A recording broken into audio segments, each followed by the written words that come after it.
kami dari kelompok 5. Kita akan membawakan kisah tentang Dr. Warsito. Alat deteksi kanker terdini. Oke, selamat menonton. Halo, perkenalkan saya Amanda Tira sebagai host. Halo, perkenalkan gue Egy Tirafzan selaku Dr. Warsito. Halo, perkenalkan gue Marfa Kikunnya sebagai pasien Dr. Warsito. Oke. Halo, saya Randan Halim sebagai perwakilan dari Kementerian Kesehatan. Halo, saya Kumala Dian Pangesti sebagai Ibu Dian. Halo, saya Muhammad Hanifal Fayed sebagai narator. Dan saya Sabrina sebagai editor. Sepanjang sejarah peradaban manusia, kanker telah menjadi bayang-bayang yang mematikan, yang tak kunjung menemukan penawar absolut. Ketika melihat cuplikan demi cuplikan, grafik peningkatan penderita kanker di seluruh dunia terus meroket tajam. Dari tahun ke tahun, miliaran dolar dihabiskan untuk riset. Namun hingga kini belum ada satupun penemuan absolut yang untuk penyembuhan yang diakui secara universal. Namun, bagaimana jika secercah harapan itu justru lahir dari rahim ibu pertiwi? Sebuah teknologi yang awalnya dirancang untuk memindai aktivasi di luar angkasa beralih fungsi menjadi pemindai dan penghancur sel kanker. Sejak didirikan pada tahun 2012, klinik berbasis teknologi electrical kapasitas volume tomografi atau disingkat dengan ECVT ini telah menangani 11.000 pasien. Hasilnya 240 orang dinyatakan sembuh total, 4.000 orang kondisinya membaik, 800 orang gagal, dan 5.040 orang meninggal dunia. Secara statistik, ini adalah angka yang memicu perdebatan. Sebuah teknologi yang akarnya dibangun dari kolaborasi riset dengan NASA, diakui secara internasional, memiliki paten global, namun terganjal, terhenti, dan menjadi polemik tajam saat berhadapan dengan regulasi di negerinya sendiri. Mengapa inovasi ini dipermasalahkan oleh pemerintah Indonesia? Malam ini kita akan membuka tabir polemik tersebut.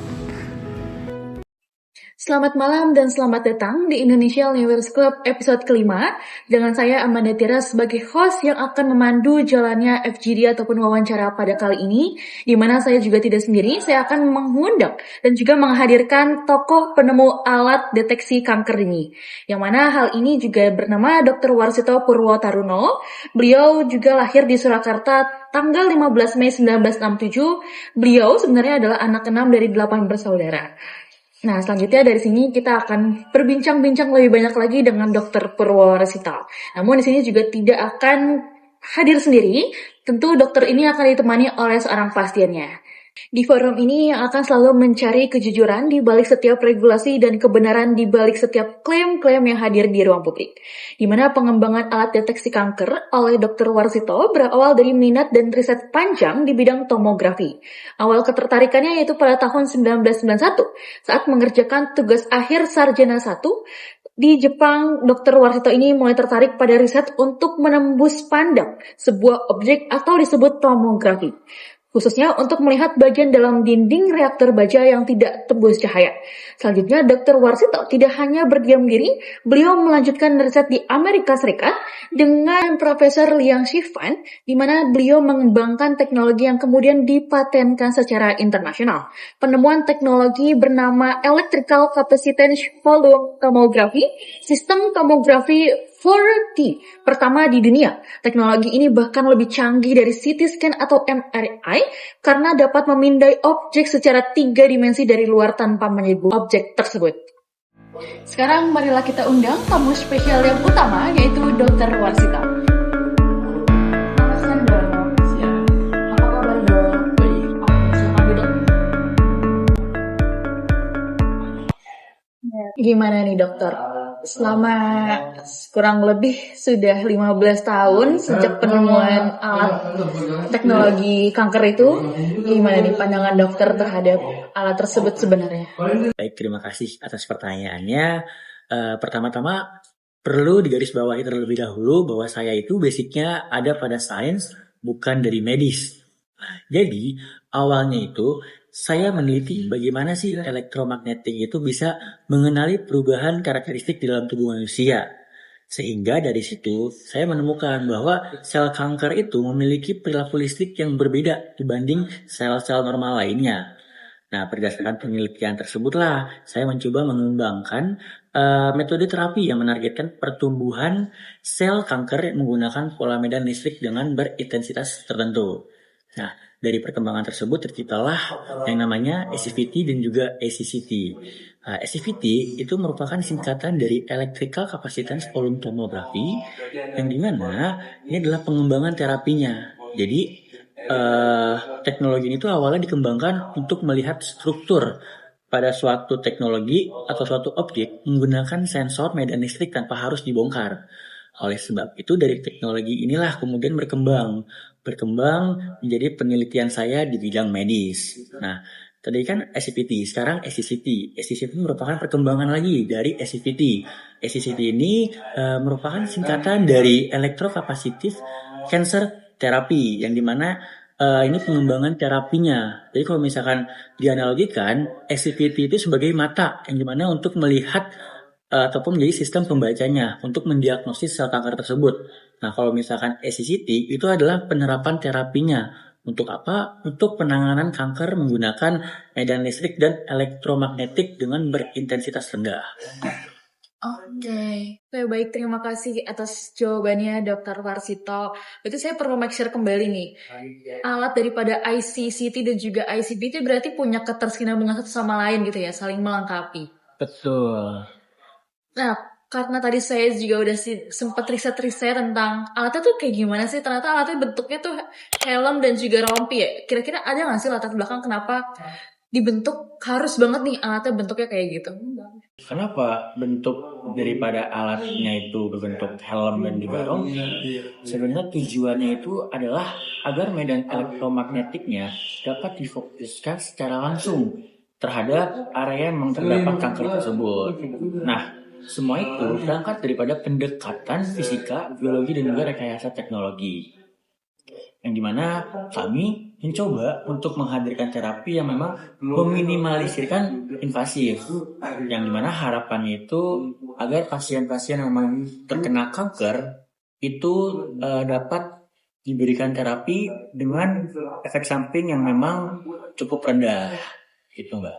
Oke, berarti memang sangat amat menarik nih alatnya ya. Terus juga tentang alatnya sendiri nih. Katanya alatnya itu ternyata udah dapat penghargaan dari NASA dan juga Presiden B.J. Habibie. Gimana sih itu ceritanya?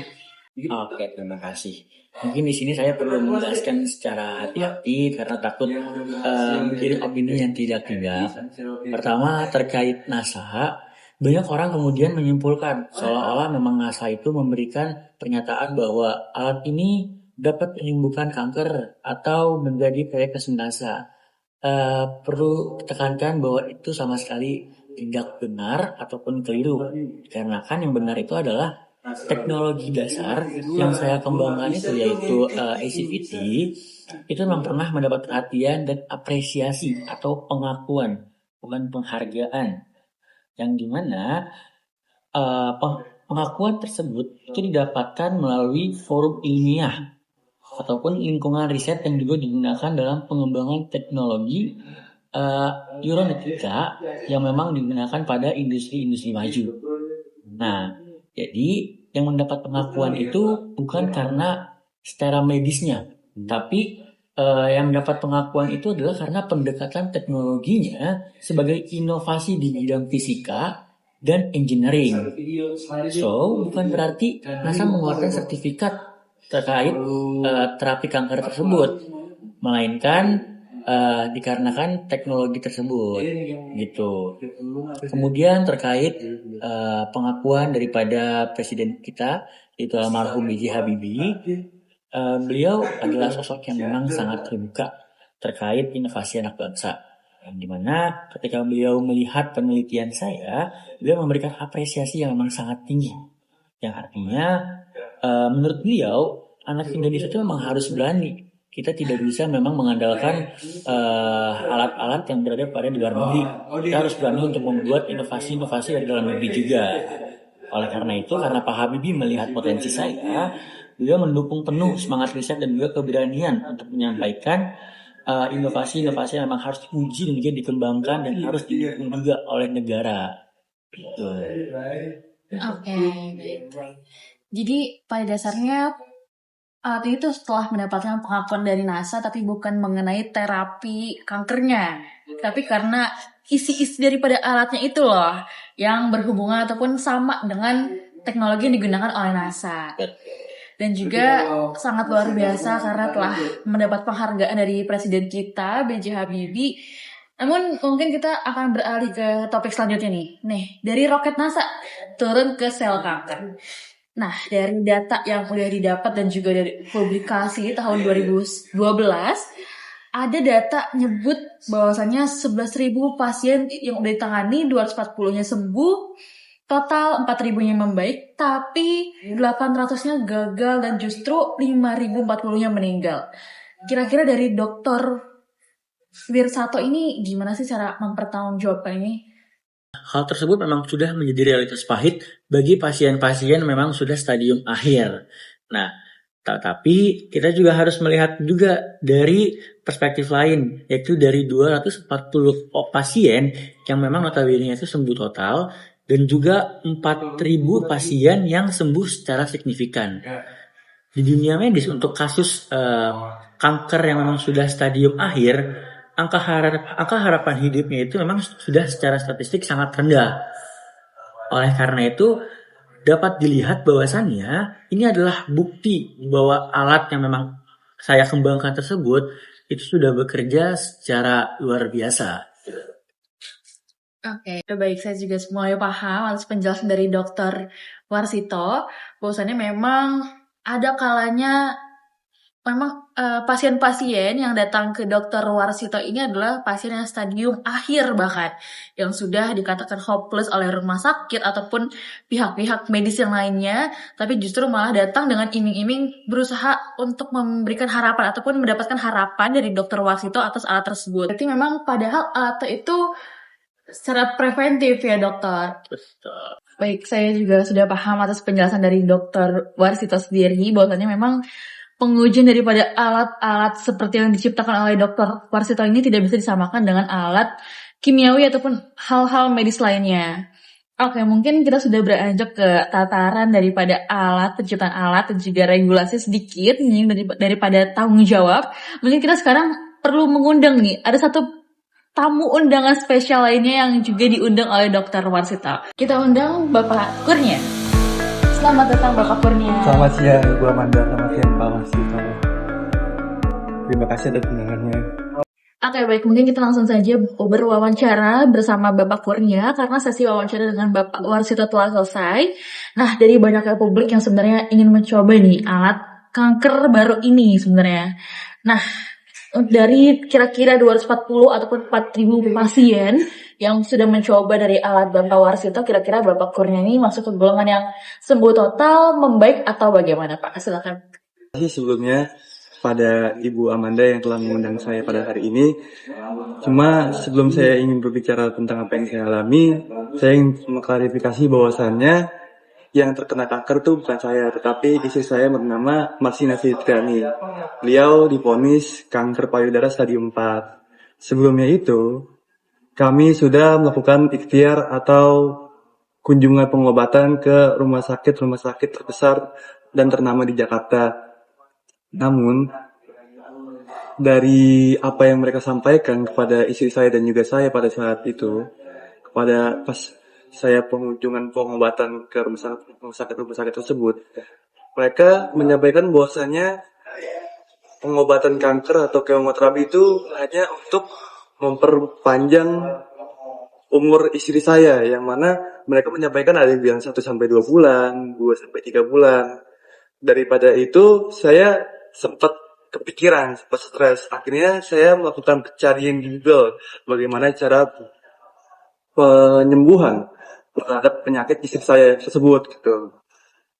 Jadi saya temukanlah bahwasanya ada klinik yang dimiliki oleh Pak Dr. Warsito yang berada di Alam Sutra.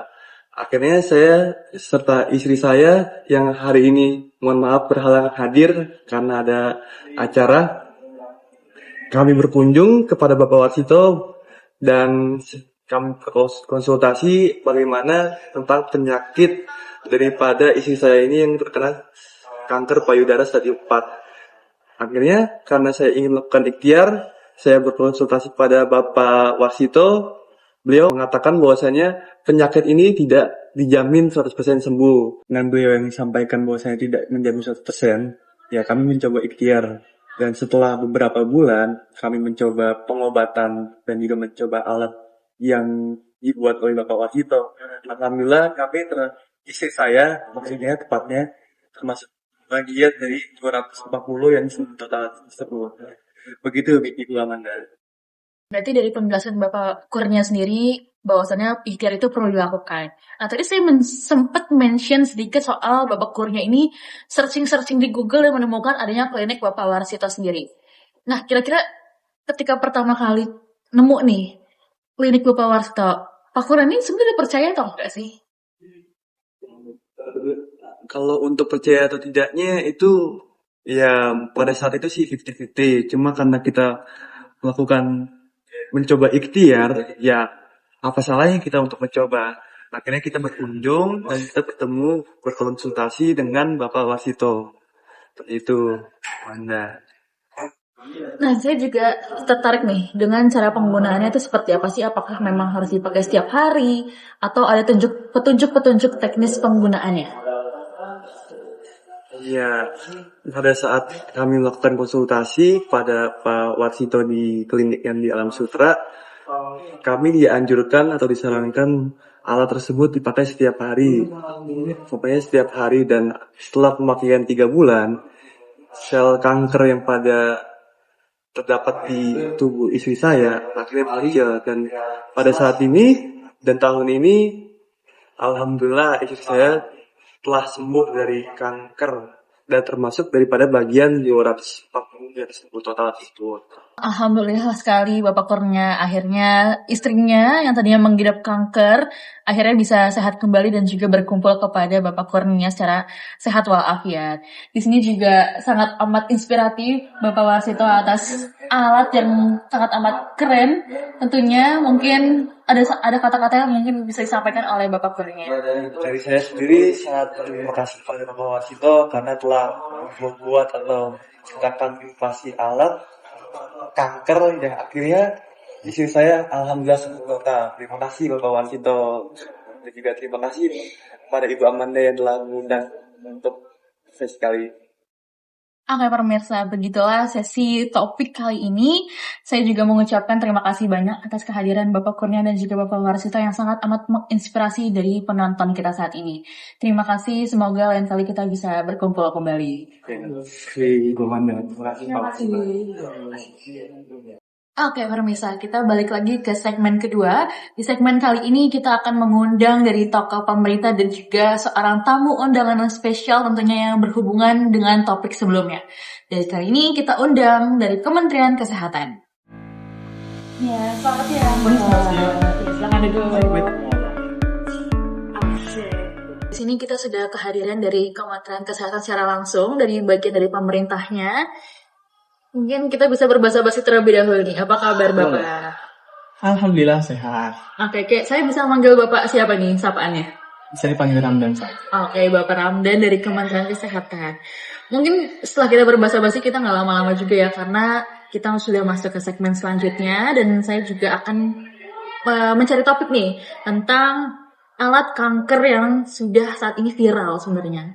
Nah, sebenarnya kan kalau misalnya kita ngeliat dari data ada dari Kementerian Kesehatan sendiri nih dan juga data dari internal Bapak Wiranto, itu kan sebanyak 240 orang sembuh total dari kanker, 4.000-nya membaik, tapi berbanding terbaik dengan 5.000-nya meninggal dunia. Nah kalau menurut dari Bapak Ramdan sendiri itu kayak gimana?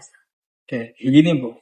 Kami dari pemerintah memang mengapresiasi penemuan yang dilakukan oleh Pak Warsito. Tapi kita kembali ke peraturan perundang-undangan. Yang namanya klinik riset kanker itu tidak ditemukan di peraturan manapun. Kalau kita merujuk pada Peraturan Menteri Kesehatan nomor 9 tahun 2014, itu hanya ada 2 kriteria klinik. Yang pertama adalah klinik Pratama yang mengobati penyakit-penyakit yang dasar, dan klinik utama yang mengobati penyakit spesialis. Sedangkan untuk klinik riset kanker tidak ditemukan istilahnya, begitu.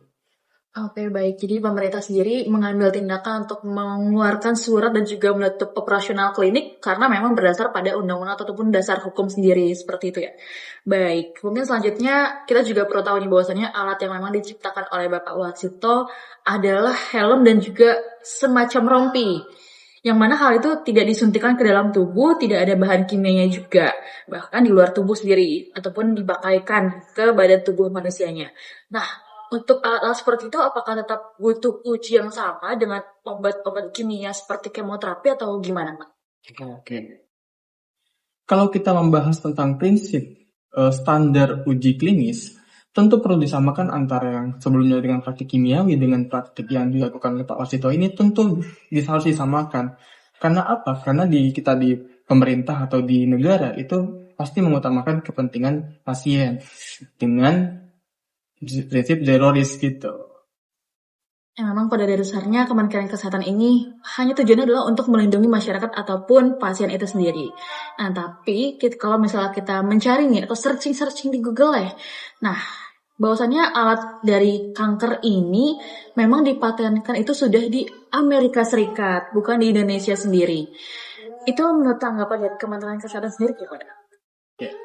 Memang kita perlu memaklumi bahwasanya undang-undang paten di zaman itu mesti memakai peraturan yang lama, yaitu undang-undang tahun 2001.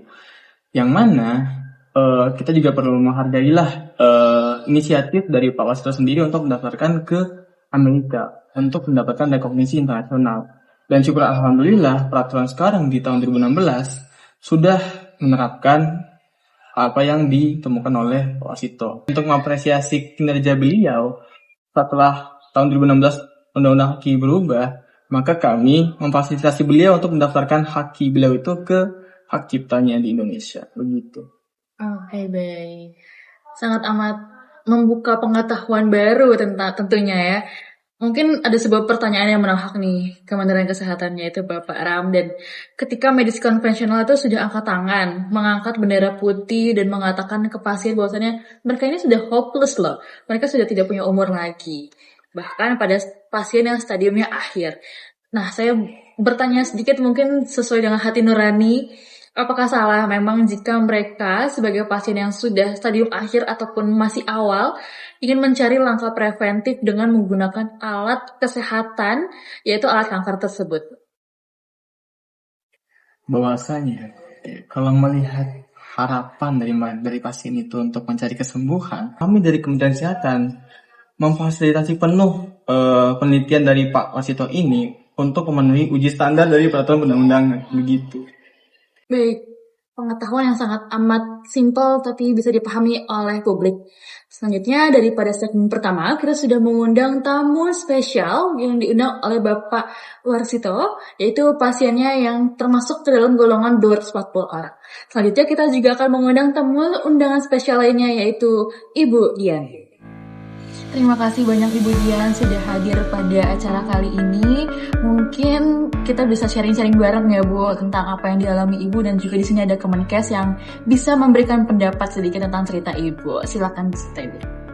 Baik, terima kasih Bu Amanda. Jadi sebenarnya saya di sini tuh diundang juga sama Kemenkes untuk mewakili suara dari almarhumah yang memang dalam hal ini meninggal karena penyakit kanker. Dan sebelumnya memang almarhumah ini pertama-tama berobat di klinik milik Dr. Warsito itu di stadium awal, karena kan memang kita mengetahui itu adalah alat yang bisa mendeteksi, jadi kita menganggapnya itu adalah sebagai langkah preventif supaya nanti ada hal-hal yang memang bisa dihindari untuk lebih jauh, untuk stadium yang lebih jauh. Jadi kami ke klinik Dr. Warsito dan kita dianjurkan beberapa langkah untuk memakai alatnya itu. Terus setelah itu justru 2 atau 3 bulan itu justru malah kakak saya kondisinya lebih parah. Terus saya akhirnya disuruh dokter dari klinik Pak Dokter Waskito itu untuk dirujuk ke rumah sakit untuk mengetahui nih apa saja yang menjadi kendala-kendala akhir ini. Tapi dari rumah sakit itu justru malah menyatakan kalau kakak saya sudah stadium 4, 3 hampir menuju 4, dan itu kankernya sudah mulai mengganas. Jadi saya jujur kaget ya, karena kan alibi yang Bapak Warsito nyatakan ini kan dapat mencegah adanya kanker, tapi justru kakak saya yang berobat di sana kok dari stadium awal akhirnya kok jadi stadium 4 gitu. Dan kita nggak tahu ya, ini rencana Tuhan dan takdir Tuhan. Setelah 1 bulan atau 2 bulanan dari rumah sakit, kakak saya dinyatakan meninggal dunia pada saat memang dilarikan di rumah sakit. Dan jujur itu membuat saya amat sangat terpukul ya Bu, dengan semua alibi ataupun anggapan kalau misalkan ke klinik itu tuh bisa sembuh total. Jadi saya amat cukup kecewa pasti, tapi bagaimanapun kita harus melihat ke depannya yang terbaik untuk almarhumah, lebih tenang di sananya. Ya memang almarhumah tidak sakit lagi sekarang. Oke, baik Ibu Dian. Nah, mungkin pertanyaan lanjutan dari kepada Ibu Dian. Saya juga turut berduka cita atas yang menimpa kakak Ibu Dian sendiri. Mungkin menjadi menarik satu hal mungkin dari awal, ketika Ibu Dian mengetahui adanya alat kanker tersebut, apakah Ibu dan juga almarhumah kakak Ibu Dian sudah mengetahui alat tersebut telah diverifikasi atau sudah mempunyai hak patennya di Indonesia atau bagaimana? Mungkin karena waktu itu lagi rame-ramenya kali ya Ibu Amanda. Jadi kita tuh ada beberapa informasi juga kan, kita ada lihat berita ataupun itu kan posisinya kliniknya diliput oleh berita gitu. Jadi menurut saya dan kakak saya almarhumah itu, wah ini siapa tahu menjadi langkah alternatif gitu untuk tidak kemoterapi yang mungkin pada saat itu kami yang sebagai orang awam dan orang sehat sempurna itu melihat kemoterapi itu wah kayak hal-hal yang paling menakutkan gitu. Jadi kita mencari alternatifnya, apakah ini menjadi alternatif terbaik. Dan mungkin kalau misalkan apakah itu sudah dilegitimasi ataupun sudah legal, mungkin kita hanya kayak mencari langkah yang terbaik, dan juga itu kan banyak orang-orang yang ternyata bisa membaik dan pulih. Jadi kami percaya itu sebagai langkah awal untuk penyembuhan gitu, Bu Amanda. Oke, baik. Memang kalau melihat dari data perbandingan jumlah pasien yang sembuh ataupun membaik dengan jumlah pasien yang dapat dikatakan meninggal dunia, memang perbedaannya sangat amat tipis, sehingga orang juga memilih jalan menggunakan alat kanker tersebut sebagai langkah preventif, seperti cerita dan kasusnya kakak almarhumah Ibu Dian ini sendiri. Oke. Kalau menurut saya sendiri pribadi ya Bu, sampai ditetapkannya standar uji klinis untuk penelitian Pak Warsito ini, saya rasa sebaiknya kita mengikuti langkah-langkah konvensional yang sudah ada seperti kemoterapi itu, karena yang namanya uji klinis harus dibuktikan dengan penelitian dan riset yang mumpuni, begitu. Oke, baik. Namun dalam hal ini kan sebenarnya alat dari yang diciptakan oleh Bapak Warsito sendiri belum memiliki hak patennya nih di Indonesia sendiri, tapi memang sudah dipatenkan di internasional. Nah, sepengetahuan saya juga, hak paten internasional itu tidak bisa diberlakukan juga secara wilayah ataupun teritorial Indonesia, sehingga hal tersebutlah yang menjadi pembenturan. Maka ditutupnya operasional klinik dari Bapak Warsito sebagai keputusan dari Kemenkes sendiri itu merupakan sudah solusi paling efektif lah ya untuk menjaga keselamatan masyarakat ataupun pasien. Meskipun banyak pasien juga yang sangat amat menyayangkan kenapa nih klinik ini ditutup. Mungkin segitu saja segmen kita hari ini bersama Ibu Dian dan juga Bapak Ramdan selaku Kemenkes.